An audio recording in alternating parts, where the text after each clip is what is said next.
Dhaba restaurant रे मिलुथिबा जलिखिया recipe आपण माने घरे इजी प्रोसेस रे बनिक रेडी करि परिबे पुनी घरर बेसिक सामग्री रे देखंतु केते सुंदर भी देखाउछि बाहर पूरा क्रिप्सी रहइबो आ भीतर पूरा सॉफ्ट रहइबो जदि छुआ माननको एई जलिखियाटी बनेकी दउछथि ताहाले देखिबे छुआ कोन बड़ भी मागी मागी खाइबे आ प्लेट पोछि खाइबे छुआ माननको जदि टिफिन बॉक्स रे दउछथि से माने टिफिन पूरा फिनिश करि आसीबे आ देखंतु आपण मानको खंड करि देखौछि केते बढ़िया हमर जलिखिया रेसिपीटी बनिकी रेडी हिछि तो फुल वीडियो को वाच करंतु तो चलंतु लेट न रेसिपी प्रस्तुत करवा।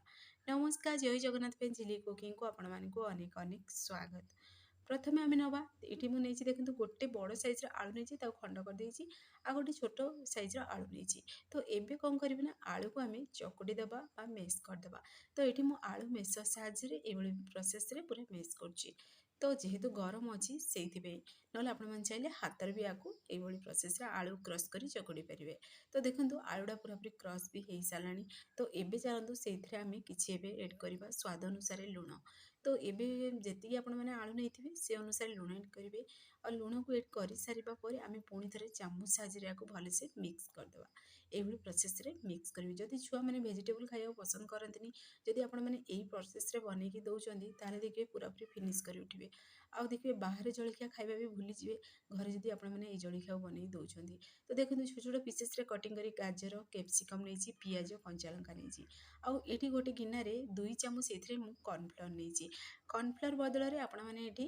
मैदा भी नहीं पारे आउ से आम 2 चामच ही पानी एड करवा अधिक पानी एड करवानी माने देखिए बेटरटा जमी टिके हल्का पतला रहिबो अधिका पतला रहिले ना देखिए पूरा माने जितेबाला आलूटा को आपण मैंने से एड करेंगे से पूरा माने सेप जो देते से भांगी तो से प्रति टिके ध्यान देवे तो देखो ये गोटे पेस्ट बनईक आम रेडी करदे जमी गोटे धारे ही देखो ये चामच साहाଯ୍य पकेबा गोटे धार ही पड़ुव तो ये आम पेस्टा को सैड रखीदे ये चलतु आग प्रणाली आम प्रस्तुत करवा प्रथमे कौन करवा ना आम गोटे कड़े नवा से एड करदे आम रिफाइन तेल तेल टे गरम हो सारा पर देखो ये मुझे अल्प टिके रसुण को छेचिक एड कर देखिए यही रेसिपी रसुण जब छेचिक एड करेंगे तार फ्लेवरटा बहुत बढ़िया आसो तो ये आम रसुणर कंचा स्मेल गला पर्यंत टिके भाजवा तो रसुणर कंचा स्मेल चलीगला आम से कटिंग कर रखी पियाज कैप्सिकम गाजर कंचा लंका सबुतक यही समय आम एड करदे एड करी आम चामच साहाଯ୍य भी भलसे मिक्स करदे यही समय गैस आंच मीडियम फ्लेम में रखिए आपको बनवा देवे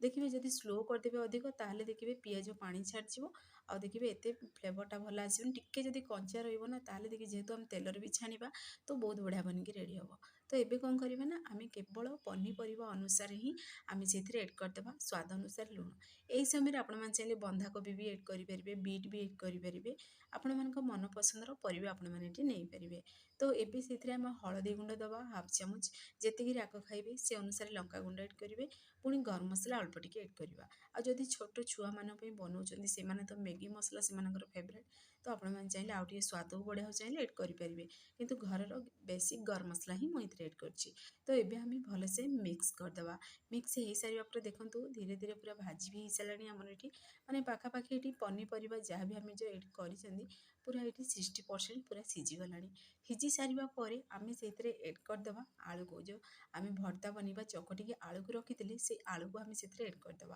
ध्यान रखिए जेहेतु आम आलूर लुण एड कर केवल पनीपरिया अनुसार ही लुण एड करेंगे अधिका लुण जब एड करदे देखिए लुणी होगला माने टेस्ट ही तार पूरा पड़ेगा तो ये कौन करेंगे ना पुणी थे भलसे आपको मिक्स करेंगे तो देखो पूरा मसलार पूरा माने भरपूर मात्रा मसलार कोटिंग आलू पर लगिगला ये आम आलू कषाटा बनिकी परफेक्टली पूरा रेडी हो सारी तो ये आम कौन करवा गोटे आम प्लेट को बाहर करदे कि समय ठंडा दवा ठंडा हो सारा पर देखो हल्का उषुम अच्छे पूरा ठंडा है तो ये आम ये सिलिंडर सेप देती आपण मान मनपसंद अनुसार आपण मैंने सेप दे पारे जमीक गोलाकार सेप दे पारे रेक्टेंगल सेप दे पारे आपण मान मनपसंद अनुसार आपण मैंने सेप दे पारे आम जो आरारूटर पूरा देखो पेस्ट बनईकी रखी से पेस्ट रे आम प्रथम आम से पेस्ट रू कोटिंगटा दबा तो देखो ये आरारूट गुड़ाक पूरा बसी जाइए आपको भलसे पुणी थे टे चामच साहाଯ୍य आम मिक्स करदे मिक्स कर सारा पर से आम जो सेप देते सिलिंडर ताको आम से एड कर ये देखो आरारूटर कोटिंग देदेवे कोटिंग दे सारा पर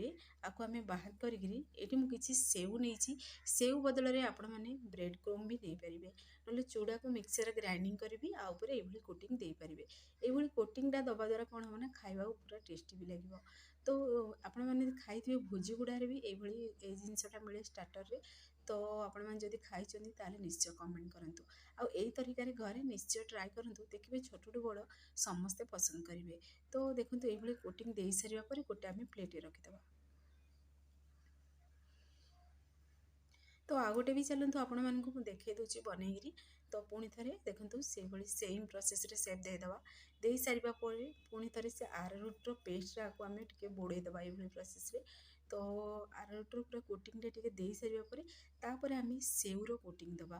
ତ ଆପଣମାନେ ଚାହିଁଲେ ଏଠି ଯଦି ମକା କର୍ନ ଯଦି ଅଛି ତାହେଲେ ବି ଆପଣମାନେ କ୍ରସ୍ କରିକିରି ସେପ୍ ଦେଇପାରିବେ ବା କୋଟିଂ ଦେଇପାରିବେ। ତ ଯେମିତି ବି ସେପ୍ ଆପଣମାନଙ୍କୁ ପସନ୍ଦ ସେ ଅନୁସାରେ ଏଠି ସେପ୍ ଦେଇକିରି କୋଟିଂଟା ତାର ଦେବେ। ତ ଦେଖନ୍ତୁ ଏଠି ସେଉର କୋଟିଂଟା ଦେଇଛି, କିନ୍ତୁ ଖାଇବାକୁ ଦେଖିବେ ବହୁତ ସ୍ୱାଦିଷ୍ଟ ଲାଗୁଥିଲା, ବହୁତ କ୍ରିପ୍ସି ବି ଥିଲା। ତ ଆପଣମାନେ ଘରେ ନିଶ୍ଚୟ ଟ୍ରାଏ କରନ୍ତୁ, ଦେଖିବେ ପୁରା ଇଜି ପ୍ରୋସେସ୍ରେ ବନିକି ରେଡ଼ି ହେବ। ଅତି ସହଜ ଉପାୟରେ ଆପଣମାନେ ଏଇ ରେସିପିଟି ବନେଇକିରି ରେଡ଼ି କରିପାରିବେ। ତ ଏବେ କ'ଣ କରିବା, ଆମେ ସେମ୍ ପ୍ରୋସେସ୍ରେ ସବୁତକ ବନେଇକି ରେଡ଼ି କରିଦେବା। ଫ୍ରେଣ୍ଡସ୍, ଆପଣମାନେ ଫୁଲ୍ ଭିଡ଼ିଓକୁ ୱାଚ୍ କରି ବନାନ୍ତୁ, ଦେଖିବେ ପରଫେକ୍ଟ ବନିକି ରେଡ଼ି ହେବ। ଆଉ ଯଦି ସ୍କିପ୍ କରି କରି ଦେଖୁଛନ୍ତି ତାହେଲେ ଦେଖିବେ କ'ଣ ମୁଁ ଏଡ଼୍ କଲି କ'ଣ ନାହିଁ ଜାଣି ହିଁ ପାରିବେନି। ସେଥିପାଇଁ ଫୁଲ୍ ଭିଡ଼ିଓକୁ ୱାଚ୍ କରିକି ଦେଖନ୍ତୁ। ତ ଦେଖନ୍ତୁ ପୁଣି ଥରେ ସେମ୍ ପ୍ରୋସେସ୍ରେ ଆମେ ସେପ୍ ଦେବା। ତ ମୁଁ ଏଠି 3 ପିସ୍ ଏଇଟା ଆପଣମାନଙ୍କୁ ବନେଇକି ଦେଖେଇ ସାରିଲିଣି। ତ ସବୁତକ ଏବେ ସେମ୍ ପ୍ରୋସେସ୍ରେ ବନେଇକିରି ଆମେ ଗୋଟେ ପ୍ଲେଟ୍ରେ ରଖିଦେବା। ଆଉ ଦେଖନ୍ତୁ କେତେ ସୁନ୍ଦର ବି ଦେଖାଯାଉଛି। ତ ଆଉ ବାକି ବି ସେମ୍ ପ୍ରୋସେସ୍ରେ ବନେଇକିରି ଆମେ ପ୍ଲେଟ୍ରେ ରଖିଦେବା। ମୋ ପୁଅର ମାନେ ଏଇଟା ହେଲା ଫେଭରେଟ୍ ରେସିପି, ବହୁତ ଡିମାଣ୍ଡ ଥିଲା, ମା ବନାଅ ବନାଅ କହୁଥିଲା। ତ ଆଜି ମୋତେ ଟିକେ ଟାଇମ୍ ମିଳିଲା ତ ମୁଁ ତା ପାଇଁ ବନେଇଛି ଏ ରେସିପିଟି। ତ ଦେଖନ୍ତୁ କେତେ ସୁନ୍ଦର ବି ଦେଖାଯାଉଛି। ଆଉ ସବୁତକ ପ୍ଲେଟ୍ରେ ଆମେ ରଖିଦେବା। ତାପରେ ଗୋଟେ ପେନ୍ ନେବା, ପେନ୍ରେ ଏଡ଼୍ କରିଦେବା ଆମେ ରିଫାଇନ୍ ତେଲ। ଆପଣମାନେ ଚାହିଁଲେ କମ୍ ତେଲରେ ବି ୟାକୁ ଭାଜିକି ବାହାର କରିପାରିବେ, ଆଉ ଚାହିଁଲେ ଅଧିକା ତେଲରେ ବି ଭାଜି ବାହାର କରିପାରିବେ। ଆପଣମାନଙ୍କ ମନ ପସନ୍ଦ ଅନୁସାରେ ଆପଣମାନେ ତେଲ ଏଡ଼୍ କରିବେ। ତାପରେ ଏଡ଼୍ କରିଦେବା ଆମେ ସେଥିରୁ, ତେଲଟା ପୁରା ଗରମ ହେଇସାରିବା ପରେ ଆମେ ଏଥିରେ ତ କିଛି ବି ସିଝେଇବା ଦରକାର ନାହିଁ, କେବଳ କ୍ରିପ୍ସି କରିବା ହିଁ ଦରକାର। ଯେମିତି ସେଉଟା କ୍ରିପ୍ସି ହେଇକିରି ପୁରା ଯେମିତି ଉପର ତାର କୋଟିଂଟା ଟିକେ କ୍ରିପ୍ସି ହେବ, ଖାଇବା ପୁରା ସୁଆଦିଆ ଲାଗିବ। ସେଇଥିପାଇଁ ତ ହାଇ ଫ୍ଲେମ୍ରେ ହିଁ ଆକୁ ଆମେ ଫ୍ରାଏ କରିବା। ତ ଗୋଟେ ସାଇଡ଼୍ ଟିକେ ହାଇ ଫ୍ଲେମ୍ରେ ଫ୍ରାଏ ହେଇସାରିବା ପରେ ଗୋଟେ ଚାମଚର ହେଲ୍ପରେ ଆମେ ତାକୁ ଓଲଟେଇ ଦେବା। ତ ଦେଖନ୍ତୁ ଓଲଟେଇ ସାରିବା ପରେ ଆପଣମାନଙ୍କୁ ଦେଖାଉଛି ପୁରା ଦେଖନ୍ତୁ ଉପର କୋଟିଂଟା ପୁରାପୁରି କ୍ରିପ୍ସି ହେଇଯାଇଛି, ଆଉ ବିଲକୁଲ ବି ଭାଙ୍ଗିବନି ବି, ଆଉ ବହୁତ ବଢ଼ିଆ ବନିକି ରେଡ଼ି ହେବ। ତ କିନ୍ତୁ ଗୋଟେ ସାଇଡ଼୍ରେ ଟିକେ ଫ୍ରାଏ ହେଇସାରିବା ପରେ ହିଁ ଓଲଟେଇବେ। ତ ଦେଖନ୍ତୁ ଆଉ ଗୋଟେ ମୁଁ ସେଥିରେ ଏଡ଼୍ କରିଦେଲି, ଏଇଟା ପୁରା ଯେଉଁଟା ମୁଁ ଏବେ ଓଲଟଉଛି ଆପଣମାନଙ୍କୁ ଦେଖାଉଛି, ଏ ଗୋଟେ ସାଇଡ଼୍ ଭଲସେ କ୍ରିପ୍ସି ହେଇନି, ତ ମୁଁ ଓଲଟେଇ ଦେଲି ତ ହାଲକା ଟିକେ ଦେଖନ୍ତୁ ମାନେ ଭାଙ୍ଗିଗଲା, ଆଉ ଜଲ୍ଦି ବି ଫ୍ରାଏ ହେଇଗଲା। ମୁଁ ତାକୁ ବାହାର କରିଦେଲି, ସେ ସମୟରେ କ୍ୟାମେରାକୁ ଅଫ୍ କରିଦେଇଥିଲି, ଆପଣମାନଙ୍କୁ ମୁଁ ଦେଖେଇ ବି ପାରିଲିନି। ଆଉ ଧ୍ୟାନ ରଖି ଯେମିତିକି ତାର ଆରାରୁଟ୍ର କୋଟିଂଟା ଦେବେ, ଠିକ୍ସେ ଯେମିତି ଯାହା ବି ଆପଣମାନେ ଚୁଡ଼ାର କୋଟିଂ ଦିଅନ୍ତୁ କି ମାନେ ଆରାରୁଟ୍ରେ ବୁଡ଼େଇ ସାରିଲା ପରେ ଚୁଡ଼ାର କୋଟିଂ ଦିଅନ୍ତୁ କି ସେଉର କୋଟିଂ ଦିଅନ୍ତୁ କି କର୍ଣ୍ଣର କୋଟିଂ ଦିଅନ୍ତୁ, କିନ୍ତୁ ଭଲସେ ଦେବେ। ନହେଲେ ଦେଖିବେ ଆଳୁ ଯଦି ଦେଖାଯିବ ତାହେଲେ ତେଲରେ ଏଡ଼୍ କଲା ମାନେ ପୁରା ଖୋଲିଯିବ, ଆଉ ଏତେ ମାନେ ଟେଷ୍ଟି ବି ଲାଗିବନି, କ୍ରିପ୍ସି ବି ବନିବନି। ତ ସେଥିପ୍ରତି ହିଁ ଟିକେ ଧ୍ୟାନ ରଖିବେ। ଦେଖନ୍ତୁ ସବୁତକ ବନିକି ରେଡ଼ି ହେଇସାରିଲାଣି। ସେମ୍ ପ୍ରୋସେସ୍ରେ ମୁଁ ସବୁତକ ଛାଣିକିରି ଗୋଟେ ପ୍ଲେଟ୍ରେ ରଖିଦେଲିଣି। ତ ଆପଣମାନେ ଘରେ ନିଶ୍ଚୟ ଟ୍ରାଏ କରନ୍ତୁ। ଫ୍ରେଣ୍ଡସ୍, ଆପଣମାନେ ଯଦି এই ଭିଡ଼ିଓଟି ମୋର ପସନ୍ଦ ଆସିବ, ସାଙ୍ଗମାନଙ୍କୁ ସେୟାର କରନ୍ତୁ, ଲାଇକ୍ କରନ୍ତୁ। ଚ୍ୟାନେଲରେ ଯଦି ନୂଆ ଅଛନ୍ତି ଚ୍ୟାନେଲକୁ ମୋର ସବସ୍କ୍ରାଇବ୍ କରିଦିଅନ୍ତୁ, ବେଲ୍ ଆଇକନ୍ କ୍ଲିକ୍ କରିଦିଅନ୍ତୁ, ଯାହାଫଳରେ ମୋର ସବୁ ଭିଡ଼ିଓ ନୋଟିଫିକେସନ୍ ପ୍ରଥମେ ଆପଣମାନଙ୍କୁ ପହଞ୍ଚିବ। ମୁଁ ଏମିତି ଇଜି ଇଜି ଭିଡ଼ିଓ ନେଇ ଆସିବି, ଆପଣମାନେ ଦେଖିକି ଘରେ ନିଶ୍ଚୟ ଟ୍ରାଏ କରନ୍ତୁ।